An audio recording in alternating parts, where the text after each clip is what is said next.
오늘 52번째 마지막 주일에 하나님께서 우리에게 주시는 메시지 제목은 선한 싸움을 싸우라 입니다. 선한 싸움이 우리 그리스도인에게 있어서 제일 중요한 것입니다.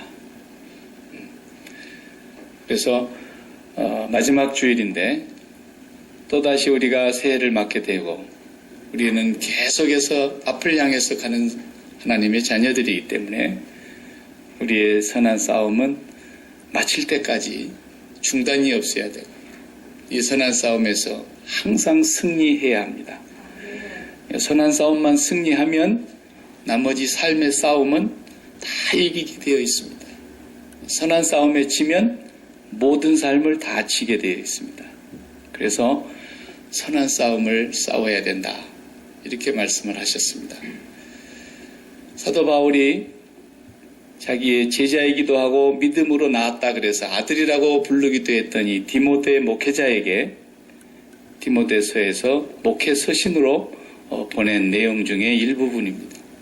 그렇기 때문에 52주일 동안 메시지를 제가 전했지만 오늘 이 메시지 본문은 제 선배격으로 볼 수 있는 바울 사도께서 목회를 하고 있는 저에게도 디모데에게 주신 것처럼 주시는 말씀이기도 하고 또 이 말씀을 받은 제가 여러분들에게 이 선한 싸움이 무엇인가를 또 전달하면서 여러분과 제가 계속해서 이 선한 싸움에 반드시 우리는 승리의 삶을 마지막까지 해야 될 사명을 갖고 있는 자들입니다. 그래서 저에게도 굉장히 힘이 되는 말씀이고 제 목회에 지침이 되는 그런 말씀이기도 합니다.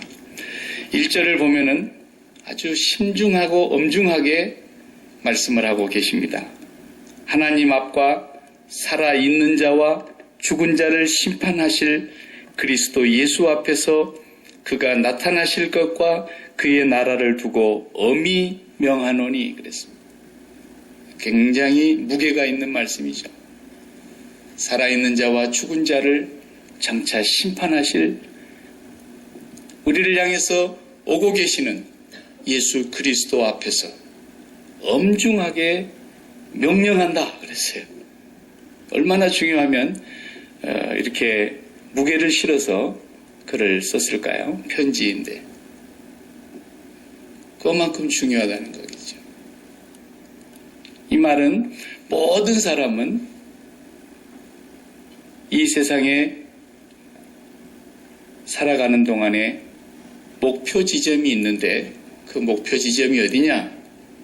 내 꿈을 성취하는 데가 아니고 산자와 죽은 자를 심판하실 그리스도 앞에 서는 것이 우리의 마지막 지점입니다. 제가 이 말씀을 준비하는 지난 주간에 갑자기 잠이 안 오고 네가 하나님 앞에 설 수 있겠느냐라는 제 심중의 음성이 들리는 거예요. 그래서 잠을 못 자겠더라고요. 그래서 다시 침대에서 내려와서 새벽 2시에 소파에 앉아가지고 계속 주님 앞에 기도를 하면서 시간을 보냈습니다. 그래서 또 다시 누웠는데 또 그 마음이 사라지질 않아요. 네가 하나님 앞에 정말 설 수 있겠느냐? 너무 평소와는 달리 마음에 그런 강한 도전적인 그런 마음의 소리가 들려서 하나님 앞에 제 자신을 많이 돌아보게 됐습니다. 사람은 한번 다 죽게 되어 있지 않습니까? 그런데 우리가 그 죽는 순간이 2000년 전에 사도 바울도 죽었고 이 편지를 받았던 디모데도 죽었습니다. 그리고 시간적으로는 2000년이라는 간격이 있지만 모든 사람에게 이 시간적인 간격은 아무 의미가 없습니다. 본인이 죽을 때 그 순간 그 모습으로 주님 앞에 다시 설 것이기 때문에 그렇습니다. 그래서 마지막이 중요한 것입니다.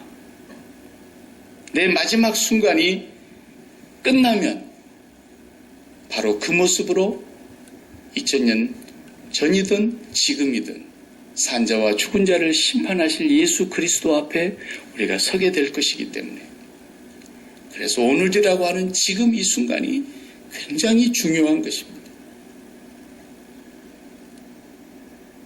세월호 사건을 통해서 우리가 참 큰 아픔을 올해도 겪고 우리 고국이 몸살을 앓았는데, 어린 아이들도 죽는 거 보십시오. 7살짜리 오빠가 구명조끼를 5살짜리 동생한테 벗어주고 죽고, 18살짜리 17살짜리들이 많이 죽었습니다. 그들이 죽었으면 그 죽음의 순간이 그들은 하나님 앞에서 서야 될 시간으로 다시 깨어나게 될 것입니다. 그 앞에 산자와 죽은 자를 주님이 심판하실 것이기 때문에 그렇습니다. 그래서 우리는 매일매일을 소중하게 살아야 되는 거예요. 오늘이라고 하는 이 순간에 내 생명이 끝나면 그 상태로 2000년이 흘렀던 3000년이 흘렀던 주님 앞에 다시 설 때에는 그 모습으로 서기 때문에 그렇습니다. 그것을 주님이 심판하실 거예요. 그래서 매일매일 믿음을 점검하고 우리의 다름질을 바르게 해야 되는 이유가 거기 있는 것입니다. 그래서 사도 바울이 엄중하게 다른 어떤 표현보다도 네가 언제나 살아있는 자와 죽은 자를 심판하실 예수 그리스도 앞에 설 것을 명심하고 살아야 된다는 것을 지금 말씀하고 있는 것입니다. 너는 말씀을 전파하라. 때를 얻든지 못 얻든지 항상 힘쓰라 그랬습니다. 이것은 말씀을 전파하는 자에게 주시는 메시지죠. 말씀을 전하고 싶지 않는 마음이 생겨도 말씀을 전해야 됩니다. 왜? 그게 직무이니까. 또 말씀을 받아들이든지 안 받아들이든지 말씀을 전파해야 됩니다. 그건 직무이기 때문에 그렇습니다. 네가 말씀을 전할 때 다 받아들일 것이다 이렇게 생각하는 건 착각이라는 것입니다. 많은 사람들이 오히려 그 말을 받아들이지 않을 것이라고 바울은 얘기합니다. 오늘 본문에 보면은 3절 4절에 이런 말씀이 있습니다. 사람이 바른 교훈을 받지 아니하며 그랬습니다. 그렇습니다. 바른 교훈을 받지 아니하는 시대가 온다는 것을 2000년 전에 벌써 얘기하고 있고 그 시대에도 그래야 했다는 것입니다. 바른 교훈을 안 받아들이는 겁니다. 또 그 다음 말씀을 보면 기가 가려워서 자기의 사욕을 따를 스승을 많이 두고 또 그 귀를 진리에서 돌이켜 허탄한 이야기를 따르리라 그랬습니다. 그럼 무슨 말씀입니까? 늘 자기가 듣고 싶어 하는 소리를 해주는 소리를 따라갈 거라는 것입니다. 내가 듣고 싶어서 귀가 간질간질한데 그 가려운 부분을 살살살살 긁어주는 말을 하는 사람들을 많은 스승으로 두고 그 소리를 쫓아가는 사람들은 많이 있을 거라는 거예요. 다른 소리는 안 듣는 시대가 올 것이다. 그러나 듣든지 안 듣든지 전하고 싶든지 전하기 싫든지 너는 전도인의 직무를 반드시 바르게 해야 된다. 왜? 산자와 죽은 자를 심판하실 그리스도 예수 앞에 네가 설 것이기 때문에. 나는 그 마음이 제일 두려웠어요.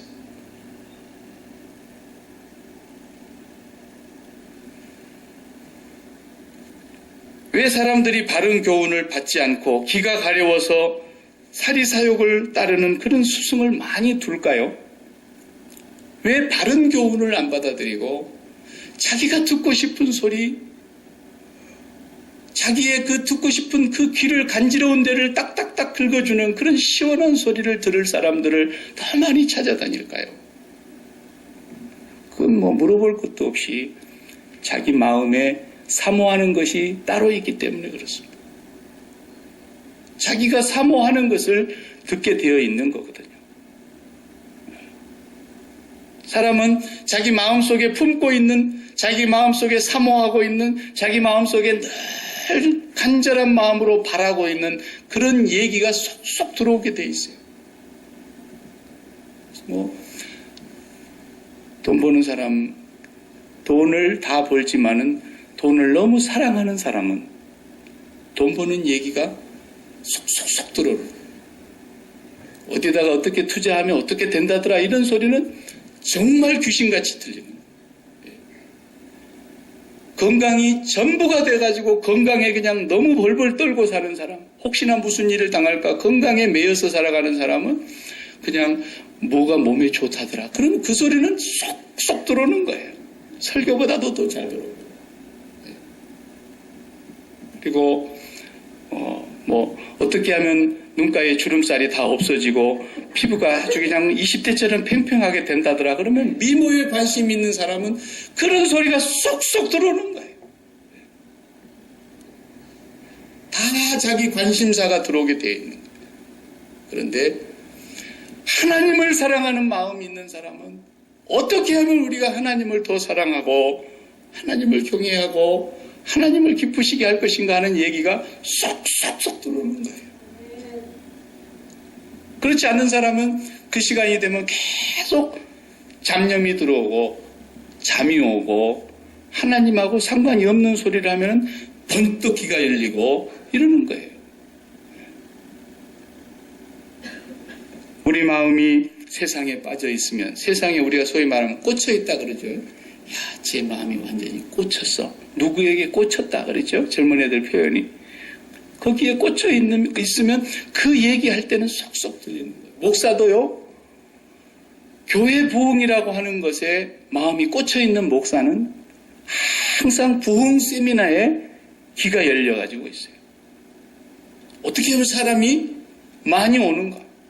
오늘 현대인들은 무슨 소리를 듣기를 원하는가? 마케팅의 원리를 가지고 고객들의 취향을 찾아다니는 거예요. 오늘날 성도들은 무슨 소리를 좋아하느냐? 어떤 말씀을 인기 있어 하느냐? 그래서 부흥 세미나 가면 맨 그런 얘기 하는 거예요. 그래서 그 사람들의 고객의 취향을 20대부터 80대까지 쫙 분류해 놓고 그 취향에 맞추어서 그들이 요구하는 고객의 취향을 착착 맞춰주면은 사람들이 온다라는 거예요. 그래서 부흥이라고 하는 것에 꽂혀 있는 사람들은 많은 돈을 들여서 그런 세미나를 다니고, 목사들도 그래요.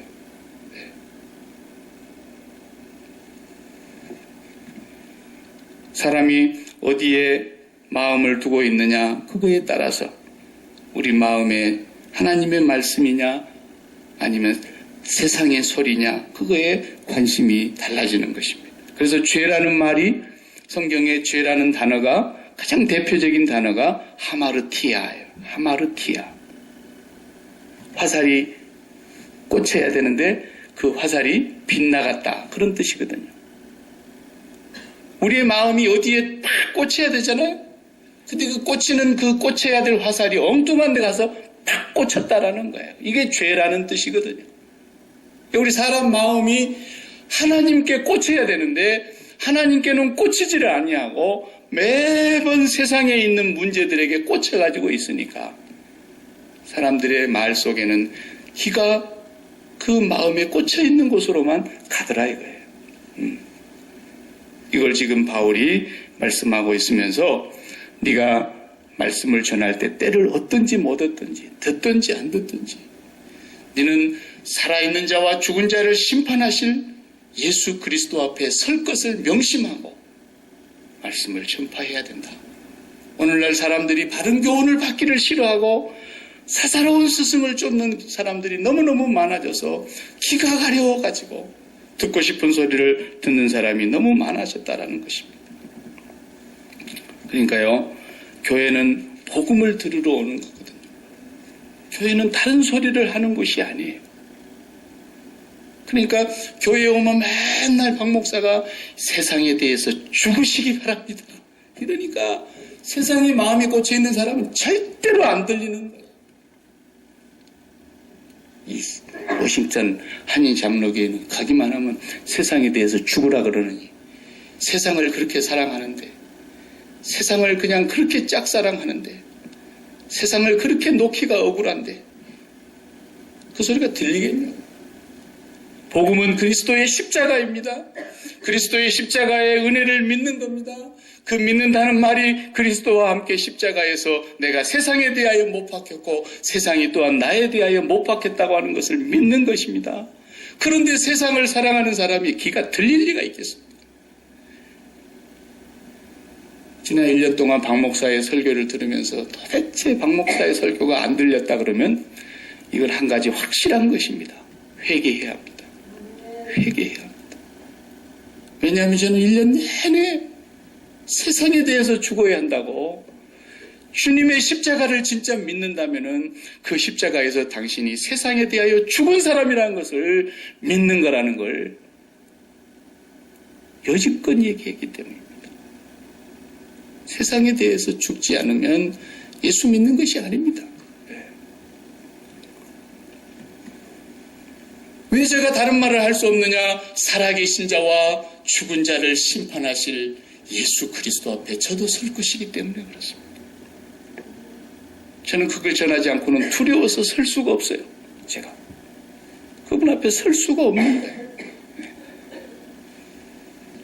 오늘 본문을 우리가 너무나 유명한 말로 많이 듣고 읽고 잘 알고 암송하고 그런 말씀 아닙니까? 사도 바울도 나의 떠날 기약이 이제 가까웠다. 자기도 떠날 날을 생각하니까 살아계신 자 예수 그리스도 앞에 서게 될 것을 두려워하는 마음이 생긴 거예요. 우리 오늘 유명한 말씀, 내가 선한 싸움을 싸우고 8절에 나의 달려갈 길을 마치고 믿음을 지켰으니 이제 후로는 나를 위하여 의의 면류관이 예비되었으므로. 그랬습니다. 이 선한 싸움, 이것이 우리 그리스도인의 평생 싸워야 될 싸움입니다. 악한 싸움을 우리는 하면 안 됩니다. 선한 싸움이 뭘까요? 선한 싸움이 뭔 줄을 알아야 됩니다. 평생에 싸워야 되는 싸움이기 때문입니다. 선한 싸움은 뭐냐? 쉬운 말로 설명하겠습니다. 잘 들으시기 바랍니다. 하나님과 나 사이의 간격을 좁히는 것입니다. 이게 선한 싸움입니다. 가장 여러분이 평생 잊지 말고 평생 싸워야 될 것이기 때문에 잊지 말라고 저렇게 이렇게 표현합니다. 하나님과 나 사이의 간격을 좁히는 거예요. 하나님과 나 사이의 간격이 멀어지면 여기서 이제 불행이 시작하게 되는 겁니다. 여기서부터 삶이 힘겹게 되는 것입니다. 하나님과 어떤 일이 있어도 간격을 좁혀야 합니다. 하나님과 가까이 해야 됩니다. 오늘 우리 찬양대가 마지막에 제가 참 좋아하는 찬양을 오늘 또 이렇게 택했군요. 주의 사랑 비칠 때에 기쁨 오네 그랬어요. 근심 걱정 물러가고 기쁨 오네 그랬어요. 주님과 나 사이에 틈새가 없어야, 그 빛을 가리는 것이 없어야, 주님으로부터서 빛이 확 비쳐오는데 그 빛을 가리는 것이 바로 틈새 아닙니까? 거기에 뭐가 이렇게 끼어들면 빛이 가려지는 거예요. 태양과 지구 사이에 달이 쑥 들어가면 달이 태양을 잡아먹죠. 그래서 일식현상 나타나지 않습니까? 태양을 잡아먹었어요. 빛이 가려졌어요. 그럼 온 세상이 캄캄해지는 거예요. 주의 사랑이 나에게 날마다 비치도록 내가 주님을 바라다 보는데 사이에 끼어들어오는 것이 없어야 되는데 맨날 우리 마음이 세상에 꽂혀가지고 세상적인 것들의 요소에 꽂혀가지고 그것이 주님과 나 사이에 비치고 들어오는 순간부터 주의 사랑 닫힐 때에 근심 오네. 기쁨 화평 사라지고 슬픔 오네. 계속 빛이 가려워지기 때문에 그래요. 선한 싸움이 뭐냐? 하나님과 나 사이에 가려놓은 이 끼어드는 것을 다 없애는 거예요. 뭐든지 잡아 다 뽑아내는 거예요. 제껴내는 거예요. 부부 사이에는 어떤 것도 거기 들어가면 안 되는 거예요.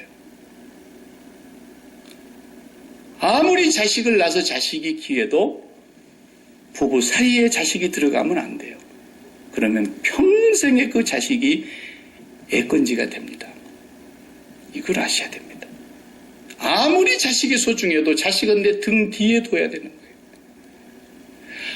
아무리 부모가 소중해도 부부 사이에 부모가 들어가면 안 돼요. 부모도 내 등 뒤에 두는 거예요. 거기는 무엇이든지 다 잡아채겨야 되는 거예요.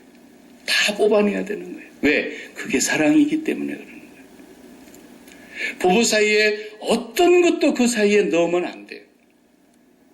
거기는 하나님만 들어 계셔야 돼요.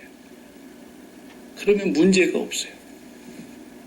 그게 선한 싸움인 거예요. 부부 사이에 평생의 선한 싸움은 뭐냐?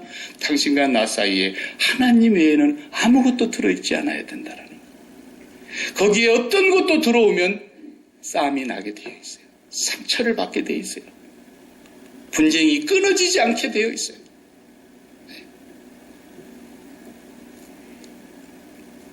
하나님은 우리를 사랑하시는데 우리의 사랑을 확인하고 싶어 하시는 거예요. 하나님이.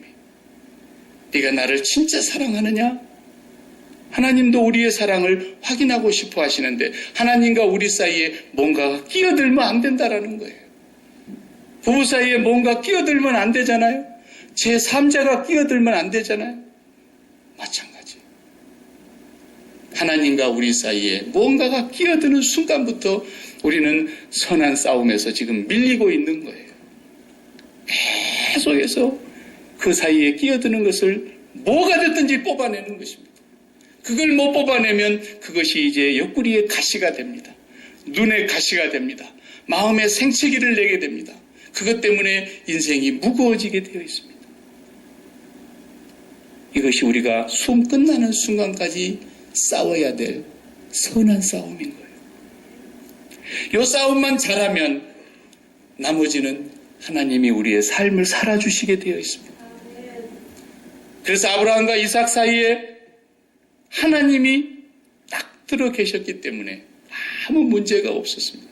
만약에 아브라함과 하나님 사이에 이삭이 끼어들었더라면 둘 다 망하는 것이었습니다.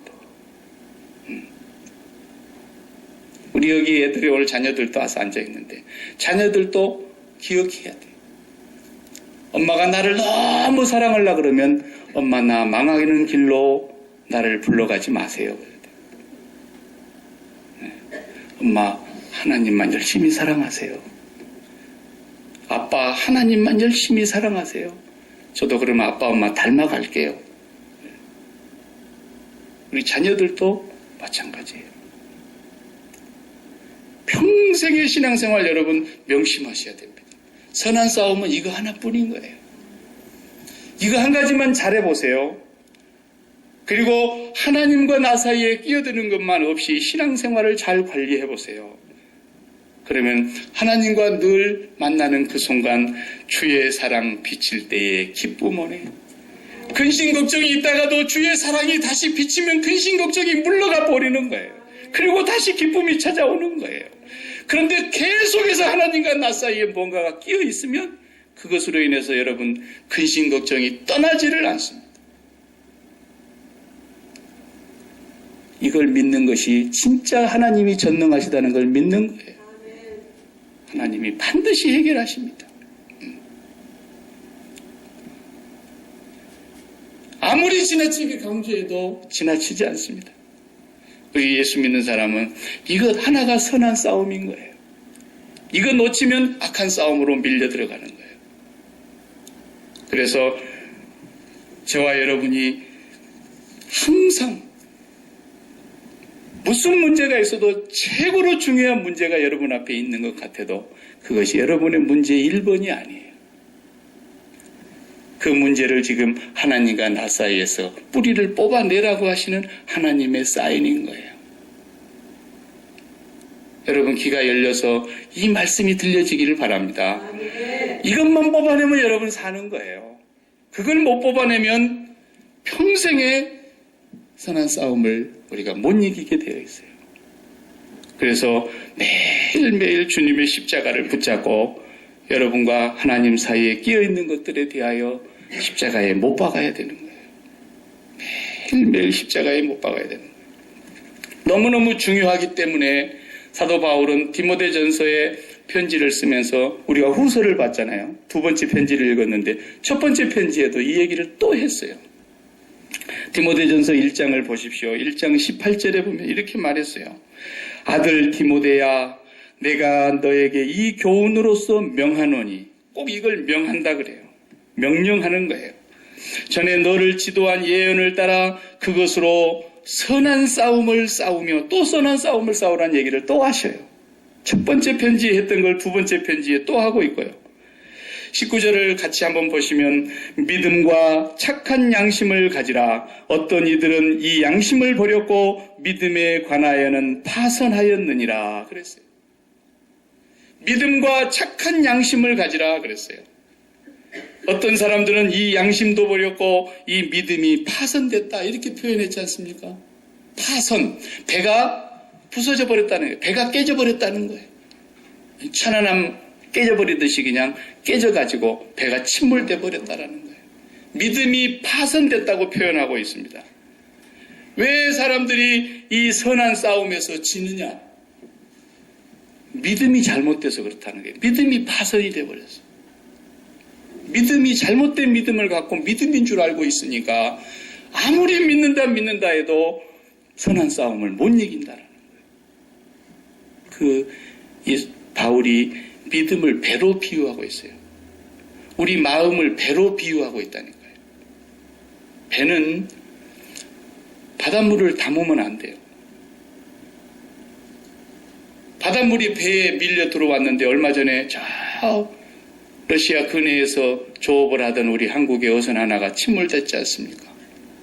고기를 많이 잡았는데 갑자기 바람이 불면서 바닷물이 배 안으로 밀려 들어왔어요. 그러면 다시 그 물이 밖으로 빠져나가는 구멍이 있는데 그 구멍이 고기를 너무 많이 잡아가지고 고기가 그 구멍을 다 막아버리게 되기 때문에 하수도가 막히는 격이 돼가지고 바닷물이 확 달라들 때 물이 빠져주지 않으니까 배가 침몰해버렸다 그랬지 않습니까? 이게 파선됐다라는 거예요. 우리의 마음이 담지 말아야 될 걸 담고 있기 때문에 믿음이 파선된다라는 거예요. 우리 마음은 하나님에게만 꽂혀야 되는데 하나님에게만 우리의 마음을 드려야 되는데 계속해서 하나님과 내 사이에 있는 이 세상의 문제들을 계속해서 가지고 들어오니까 결국은 우리 믿음이 파선돼 버리고 말더라는 것입니다. 예수 믿는 사람의 성령의 양심은 뭐 하는 거냐면 우리의 양심은 날마다 하나님을 찾아가는 것이 착한 양심이에요. 믿음과 착한 양심을 가지라 그랬어요. 선한 싸움을 싸우는 방법이에요. 믿음과 착한 양심을 가지라. 착한 양심을 가지라 그러니까 무슨 여기 도덕적으로 윤리적으로 깨끗하게 살아라 그런 말인 줄로 아는데 그런 뜻이 아니에요. 이 착한 양심이라는 것을 베드로 사도가 설명했어요. 베드로후서 3장 20절에 보면은 그들은 전에 노아의 방주의 날 예비할 동안 하나님이 오래 참고 기다리실 때에 순종치 아니하던 자들이라. 방주에서 물로 말미암아 구원을 얻은 자가 몇 명뿐이니 겨우 8명이라. 물은 예수 그리스도의 부활하심으로 말미암아 이제 너희를 구원하는 편이 곧 세례라. 육체의 더러운 것을 제하여 버림이 아니요 오직 선한 양심이 하나님을 향하여 찾아가는 것이라 그랬어요. 선한 양심, 착한 양심이 하나님을 찾아가는 것. 우리의 양심이 하는 일이 그거예요. 매일매일 여러분 선한 싸움 싸울 때에 믿음이 뭐냐? 그리고 착한 양심이 할 일이 뭐냐? 믿음은 이 마음이 하나님께만 꽂혀있고 이 마음에 하나님만 담는 거예요. 그게 믿음이에요. 그리고 그렇게 되지 못해서 문제가 터지고 세상이 뛰어들어와가지고 또 문제가 터지고 그럴 때이면 내 마음에 착한 양심이 다시 회개하고 하나님을 찾아가는 거예요. 하나님, 제가 오늘 또 마음속에 하나님을 모시고 하나님께 꽂히지를 못하고 또 자식한테 꽂혔군요.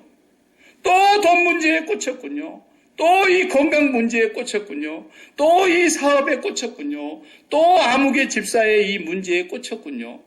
그래가지고 그 문제에 꽂혔다 그러면 파선되는 거예요. 우리의 이 선한 양심은 날마다 하나님을 찾아가는 것이 이 선한 양심이 해야 될 일이에요. 그리고 늘 선한 싸움에서 우리의 믿음을 점검해야 된다는 것입니다. 그래서 다윗과 골리앗이 그 유명한 장면을 보면은 다윗의 마음속에 골리앗이 안 꽂히는 거예요. 근데 사울 임금이나 다른 군인들은 다 골리앗에게 마음이 꽂혀가지고 저 골리앗이 우리를 이기고 나면 우리는 이제 망했다. 우리는 이제 죽었다. 내 왕위도 끝났다. 이스라엘은 이제는 국군이 다 했다. 전부 다 이 골리앗 때문에 내 인생이 절단 날 것으로 거기에 마음이 꽂혔다니까요. 다윗은 절대로 거기에 마음이 안 꽂히는 거예요. 하나님께 마음이 꽂히는 거예요. 이것이 선한 싸움에서 승리하는 것입니다. 똑같이 배를 타고 가는데 예수님이 가르쳐 주시는 거예요. 예수님은 풍랑에 마음이 꽂히질 않아요. 하나님께 마음이 꽂혀 있기 때문에. 근데 제자들은 저 풍랑이 나를 죽이겠구나. 저 풍랑 때문에 내 인생 끝났구나. 계속해서 그 풍랑에 마음이 꽂혀 있는 거예요. 여러분의 인생을 어느 누구도 불행하게 할 수 없어요. 여러분의 인생을 절대로 누구도 망하게 할 수 없고 아무도 아버지의 손에서 우리의 생명을 빼앗을 자가 없어요. 그렇기 때문에 어떤 것에도 마음이 꽂히면 안 된다는 거예요. 하나님께 마음이 꽂혀야 된다 이거예요. 그래서 우리의 선한 양심은 날마다 이 세상에 대해서는 십자가의 죽은 양심이라는 거예요. 나는 이제 하나님 한 분이 내 생명을 살게도 하고 죽이기도 하고 그분이 나를 흥하게도 하고 망하게도 하고 그분이 나의 삶을 주관하시는 주인이신데 날마다 이 세상을 십자가에 못 박은 자로서 하나님께 마음이 꽂히는 이 기도가 우리 선한 양심이 해나가야 될 일이에요. 여러분 일생도록 이 선한 싸움에서 승리하시면 나머지 삶은 하나님이 살아주셔요. 살아가시는 거예요. 하나님이 만나지면은요 마음에 기쁨이 오기 때문에 그 기쁨이 밀려오는 순간에 하나님께서 내게 주신 일들을 내가 열심히 감당하는 것이 내가 달려가는 길이 되기 때문에 여러분은 다른 것에 먼저 신경을 쓰면 안 됩니다. 하나님과 나 사이에 가로놓이는 것을 뽑아내는 일, 어떤 것도 거기 들어오지 못하게 하는 일, 그것만 잘하시면 여러분은 선한 싸움을 잘하시는 거예요. 선한 싸움에서 승리하시는 거예요. 자녀들도 옆에 곁에 두십시오. 곁에 두시고 자녀가 잠들어 있을 때 얼굴을 한번 바라다 보십시오. 자녀의 얼굴을 바라다 보면서 여러분이 아무리 사랑한다고 해도 그 자녀를 위해서 해줄 수 있는 것이 그 자녀의 인생과 그 영혼과 그의 삶을 위해서 내가 해줄 수 있는 게 아무것도 없다는 걸 알고 내가 아무리 사랑해도 아버지가 사랑하는 것에 나는 억만분의 1도 못 쫓아가는 사람이라는 걸 인정하십시오. 그리고 아버지를 사랑한다고 고백하십시오. 아버지를 사랑하기를 여러분이 힘쓰십시오. 그러면 그 아버지가 나를 사랑하고 나를 용서하고 나를 구원하고 나를 지키시는 것처럼 그 아버지가 또 당신의 자녀를 지키시는 것입니다. 그분을 믿으십시오. 그분을 믿으십시오. 그분이 반드시 저 자녀들을 책임질 것입니다. 저 자녀들이 여러분들의 마음속에 들어오려고 하거든 십자가로 밀어내십시오. 계속해서 밀어내십시오. 그리고 여러분의 선한 양심이 하나님만을 찾아가십시오. 그리하면 하나님께서는 여러분의 삶을 살아주시는 바로 그것이 내가 산 것이 아니요 내 안에 그리스도가 삽니다라는 고백으로 나타나는 것입니다. 달려갈 길을 다 마치는 날 사도 바울이 의로우신 재판장이 의의 면류관을 내게 주실 것이다. 나는 살아계신 산자와 죽은 자를 심판하실 예수 그리스도 앞에 설 준비가 됐다라는 것입니다. 오늘 우리가 이 생을 끝낸다면 그분 앞에 우리가 당당하게 설 수 있느냐? 내가 하나님과 나 사이에 아무것도 거리낌이 없이 나를 가로막는 것이 없이 그분 앞에 내가 설 수 있겠는가? 이것이 선한 싸움에 승리한 사람들의 모습인 것입니다. 기도하십시다.